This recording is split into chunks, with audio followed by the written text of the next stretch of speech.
아멘. 오늘 아침에 함께 묵상할 말씀은 사도행전 11장 12절부터 18절까지의 말씀입니다. 사도행전 11장 12절부터 18절까지 말씀입니다. 거룩하신 하나님의 말씀입니다. 성령이 내게 명하사 아무 의심 말고 함께 가라 하시매 이 6 형제도 나와 함께 가서 그 사람의 집에 들어가니 그가 우리에게 말하기를 천사가 내 집에 서서 말하되 내가 사람을 요바에 보내어 베드로라 하는 시몬을 청하라. 그가 너와 내 온 집이 구원을 받을 말씀을 내게 이르리라 함을 보았다 하거늘 내가 말을 시작할 때에 성령이 그들에게 임하시기를 처음 우리에게 하신 것과 같이 하는지라. 내가 주의 말씀에 요한은 물로 세례를 베풀었으나 너희는 성령으로 세례를 받으리라 하신 것이 생각나노라. 그런즉 하나님이 우리가 주 예수 그리스도를 믿을 때에 주신 것과 같은 선물을 그들에게도 주셨으니 내가 누구이기에 하나님을 능히 막겠느냐 하더라. 그들이 이 말을 듣고 잠잠하여 하나님께 영광을 돌려 이르되 그러면 하나님께서 이방인에게도 생명 얻는 회개를 주셨도다 하니라. 아멘. 그리스도인으로 살면서 성령에 대한 임재를 경험하는 것은 아주 자연스러운 일입니다. 그리고 여기 앉아 계신 우리 모두에게 있는 일이기도 합니다. 아니, 반드시 있었어야 합니다.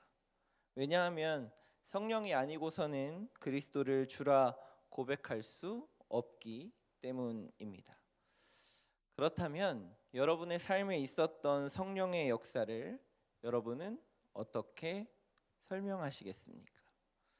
오늘 본문은 계속해서 베드로가 예루살렘 교회의 고넬료의 집에 있었던 성령의 사역들을 이야기하고 있는 내용입니다. 베드로가 설명하고 있는 이 내용을 예루살렘 교인들이 어떻게 반응했는지 우리가 함께 읽었던 본문 18절에 아주 잘 나와 있습니다. 그들이 이 말을 듣고 잠잠하여 하나님께 영광을 돌려 이르되 그러면 하나님께서 이방인에게도 생명 얻는 회개를 주셨다 하니라. 아멘. 예루살렘 교회 성도들이 베드로가 함께 이야기하고 있었던 이 이야기를 듣고 이방인의 구원을 수긍하고 있는 것입니다.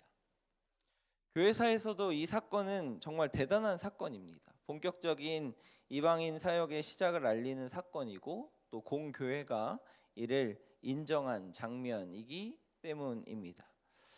이 사건이 없었다면 이 사건 때문에 우리는 복음을 지금까지 우리에게도 이어져 오고 있는 것이고 없었다면 복음이 지금과 같은 모습으로 우리에게 있었을지 의문이 들 정도입니다. 그런데 이렇게 큰 일이 별 무리 없이 잘 넘어가고 있는 것입니다. 분명 우리가 읽었었던 이 본문 앞절에 11장 2절 말씀에 보면 베드로를 비난하고 이방인과 함께 식사하는 자리도 거절했던 유대인들이었는데 베드로의 이 이야기를 다 듣고 나서는 반대를 하거나 왜 유대인들에게만 구원이 있는지에 대해서 어떤 신학적 논쟁이나 어떤 논란들이 별로 그렇게 없다는 것입니다. 왜였을까요?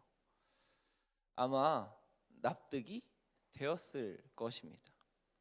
워낙 증거가 분명하다고 여겨졌기 때문일 것입니다. 베드로가 선포하고 또 증명하는 성령의 역사가 너무나 분명해서 반박하거나 반론을 제기할 수 없었을 것입니다. 베드로가 기도 중에 환상을 본 것과 고넬료가 또 기도 중에 천사의 말을 들은 것이 너무나 딱 맞아 떨어졌습니다. 멀리 있는 두 곳에서 말씀하신 성령의 역사가 상황적으로 너무 절묘하게 맞아 떨어지는 증거가 있었기 때문입니다. 마침 고넬료가 베드로를 초청했고 베드로는 그 이방인의 초청에 응답하였습니다. 또 고넬료의 집에 가서 베드로가 말씀을 선포했을 때 그 안에 성령이 그 집안 모든 사람들에게 임하였고 그들이 방언을 말하는 것과 하나님을 높이는 것, 그래서 자신들이 처음 믿었을 때 성령을 받았을 때 있었던 똑같은 일들이 있는 것을 유대인들이 함께 목격했습니다. 그리고 그것을 함께 보고 있었던 사람들이 놀라워했고 또 세례를 베풀었다고 하는 것입니다. 이런 명확한 증거 앞에서 누구도 하나님의 역사가 아니라는 것을 반론을 제기할 수 없었다는 것입니다. 이를 통해서 우리는 무엇을 알 수 있을까요? 성령이 하시는 일은 어떤 환상이나 황홀한 경험 혹은 개인의 경험을 넘어서는 분명한 증거가 드러난다고 하는 것입니다. 우리는 간혹 성령의 역사를 내면적이고 비밀스럽고 개인의 경험에 국한시켜서 이해하려고 할 때가 많이 있습니다. 말씀을 듣고 은혜를 받았다고 이야기하는 그 은혜가 우리 내면적으로 머물러서 더 이상 표출되거나 뻗지 않는다는 것이죠. 그런데 성령의 역사는 오늘의 본문에서 그리고 그동안의 성경에서 이야기하고 있는 성령은 오히려 너무나 분명한 증거가 있다고 하는 것입니다. 명확한 경험이 있고 또 주변에서 그것을 알고 놀라워하는 증인들이 반드시 존재한다고 하는 것입니다. 성령 받았네, 은혜 받았네 라고 이야기하면서 삶에서는 아무런 증거도 없고 주변에서는 그걸 더더욱 깨닫지 못하고 또 더 나아가서는 본인도 사실 긴가민가 하는 그런 성령의 역사는 없다라고 이야기할 수 있겠습니다. 성령은 살아계셔서 늘 분명한 증거를 드러내고 분명한 증인을 내세우며 하나님의 살아계심과 우리의 생각을 뛰어넘으시는 역사로 인해서 하나님을 높이도록 그리고 영광을 돌리도록 한다는 것입니다. 우리의 삶에 성령의 증거가 있는지 우리는 돌아보아야 합니다. 누구나 알 수 있는 삶의 증거가 우리에게 있는지 돌아보아야 한다는 것입니다. 성령의 증거가 만약 없다면 우리는 이 시간 성령의 임재를 간절히 구하고 성령의 역사를 구하고 성령의 증거를 구하는 시간이 되어야 할 것입니다. 우리의 삶에, 여러분의 삶에 성령의 임재로 인한 기적과 같은 간증들이 있으십니까? 도저히 연결점이 없어 보이는 사건들이 이어져서 삶의 간증으로 드러나고 계십니까? 말씀의 은혜를 누렸다고 이야기하면서 그리고 기도에 응답받았다고 이야기하면서 그런 구체적인 증거들이 우리의 삶에 드러나고 있냐는 것입니다. 오늘 이 말씀이 끝나고 나서 우리가 함께 기도하는 기도의 자리에서 말씀의 은혜를 누리는 자리에서 성령이 함께 역사하시고 우리의 삶에 성령의 강력한 증거들이 드러나는 하루가 되시기를 주님의 이름으로 축복합니다. 우리가 성령의 사람으로 있는 것에 대한 증인들이 있으십니까? 내 주변에 내가 그리스도인이며 성령의 인도하심에 따라 살아가고 있는 것을 보고 증언할 사람이 있냐는 것입니다. 가장 가까운 가족에서부터 친구 그리고 지인들까지 나를 성령의 사람으로 인정하고 저렇게 사는 사람이 저렇게 말씀대로 순종하며 삶으로 증거하고 있는 사람이라 성령의 사람이다 라고 인정하고 증언하는 사람이 있냐는 것입니다. 성령의 역사는 분명한 증인을 내세우고 분명한 증거를 내세우고 또 인정하는 사람들을 내세우며 하나님을 높이고 있습니다. 우리의 삶에 하나님을 높이고 찬양하며 영광 돌리는 삶으로 증거하고 계십니까? 성령의 역사는 반드시 우리 가운데 일어나서 하나님을 높이게 되어 있습니다. 아마 이 높인다는 것이 예배하고 찬양하고 하나님의 이름을 늘 입에 달고 이야기한다는 것으로 증명할 수 있을 것입니다. 여러분의 삶에 그러한 성령의 증거가 있으시냐는 것입니다. 우리의 삶에 하나님을 높이고 하나님의 뜻대로 순종하는 삶을 살아갈 때 우리는 하나님의 성령의 증거를 그리고 증인을 그리고 높임을 경험하게 될 것입니다.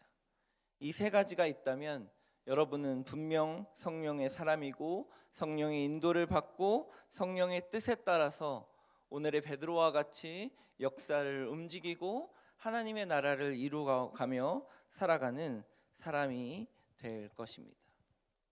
바라기는 말씀상 공동체 성락성결교회가 성령의 증거가 넘쳐나고 성령의 증인이 넘쳐나고 성령의 임재하심으로 하나님을 높이는 예배와 찬송의 소리들이 넘쳐나서 참 성령의 임재를 경험하는 공동체이구나, 성령이 함께 하시는 교회이구나, 성령이 분명하게 드러나며 증거되는 그런 말씀의 공동체이구나, 그리고 삶이구나, 그리스도인이구나 라는 것이 증명되어지는 오늘 하루가 되시기를 주님의 이름으로 축복합니다. 같이 기도하시겠습니다.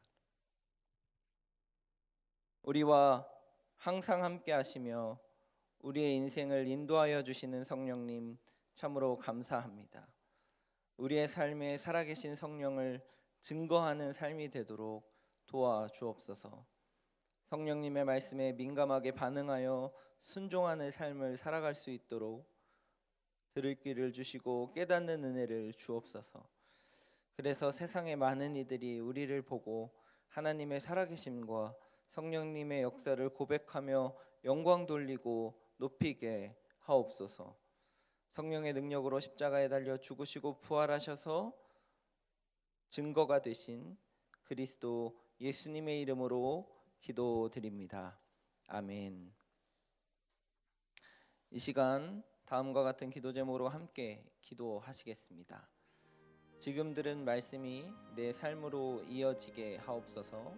말씀 삶 운동과 온 세계 선교의 사명을 잘 감당하는 말씀 삶 공동체가 되게 하옵소서. 확진자가 늘어나는 상황을 막아주시고 백신과 치료제의 보급으로 속히 코로나19가 종결되게 하옵소서. 코로나19로 고통받는 환우들을 치료하여 주시고 방역당국과 의료인들에게 힘을 주옵소서. 연말 사역 및 사무총회가 은혜 가운데 잘 준비되게 하여 주옵소서. 이와 같은 기도 제목으로 함께 다 같이 기도하시면서 삶의 자리로 나아가시겠습니다. 함께 기도하시겠습니다. 사랑과 은혜로 충만하신 하나님의 은혜를 참으로 감사합니다.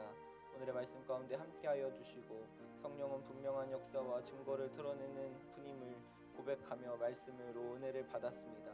하나님 이 시간 우리 가운데 함께하여 주시고 성령의 충만함을 누릴 수 있는 은혜를 허락하여 주옵소서. 그것이 우리의 인생의 그리고 우리의 삶의 내면적이고 은밀한 것이 아니라 삶으로 드러나며 모든 사람들이 증언하며 증거하기에 부족함이 없는 분명한 증거로 우리 가운데 역사하여 주시옵소서. 예루살렘의 모든 사람들의 반대를 이겨내셨던 성령의 분명한 증거처럼 우리의 삶에도 하나님 반박할 수 없고 하나님 거부할 수 없는 성령의 분명한 증거들을 삶에서 드러내게 하여 주시고 증인 삼아 주시고 하나님을 높이며 영광 돌리는 예배가 우리의 삶에 있도록 인도하여 주시고 함께하여 주시옵소서. 성령의 분명한 증거가 드러나는 말씀 상 공동체가 되도록 주님 은혜를 더하여 주시고 함께하여 주시옵소서.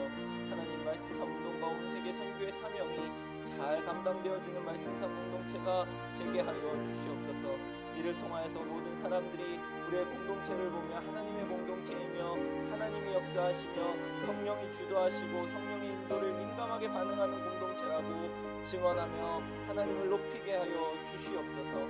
하나님 확진자가